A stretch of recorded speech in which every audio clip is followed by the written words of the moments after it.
it to look as much as possible like a movie. And not just big, but The look of the show was obviously very important to us, and that we wanted it to look as much as possible like a movie. and not just big, but cinematic in a way that those movies that so influenced the Duffers had. It's an 8 or 9 part movie. It's storytelling on a big canvas that doesn't forget humanity.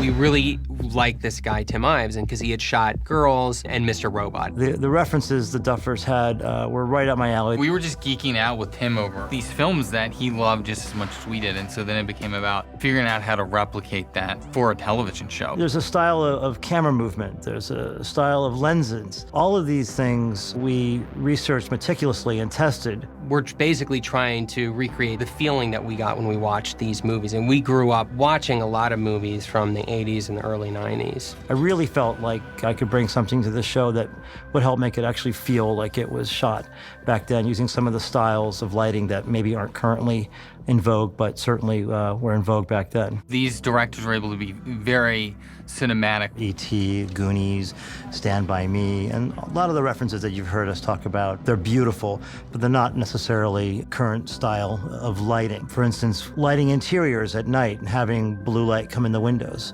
That's something that I probably wouldn't do anywhere else but on this show. Some beautiful shots come to mind of the void, especially, as a great scenario for lighting that has a real style to it. The brothers described it to me as being a region that was neither here nor there, that was devoid of any sort of life, that felt like it just nothing existed there.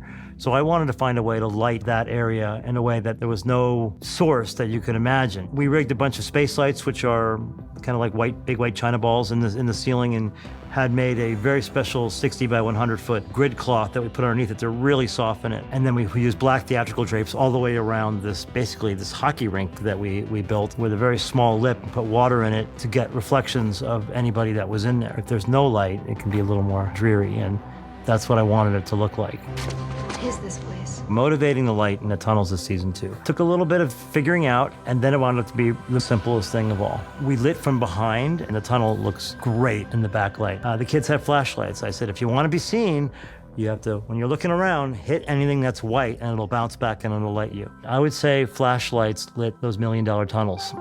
I've often said that prep is some of my most favorite time on this show, and it started in season 1, where I did shot listing with the brothers. We lock ourselves in this room, and we go over the scripts. And sometimes we act out the scenes with a different character, and we work it all out in that room, and we draw diagrams, and we figure out camera angles. And not that we necessarily absolutely stick to that, but we have a great basis for starting the show. We like to have a sense of discovery on set where we find shots and we work with Tim and we work with Bob. With the Duffers, we call it a no-fear zone. You can say anything to them. You know, you can say, hey, what about this? And they're always open to listening to that. Best idea always wins. We allow for spontaneity to exist in this show, which I think gives it a little bit of spark. It's not very often that camera operators have that kind of involvement, so I love it. Bob has incredible stories. I mean, he's worked with Cameron and Tarantino. I mean, he did all the Steadicam work in Pulp Fiction. To have a guy like that with that kind of resume and that kind of experience on your set. He's definitely a partner, as is Dan Murphy, my gaffer, and Chris Chapman. I mean, the whole list all goes down. I love everybody on the show.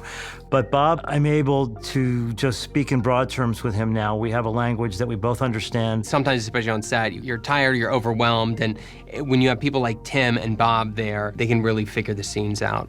Fans of the show compliment me on how gorgeous the show looks, and I always tell, no matter who they are, that it really takes a huge village here, and it looks good because people have presented me with great things to shoot. So you combine all those things, and you come into work in the morning, and every single day is a joy because we get stuff that we look at each other like, that was cool.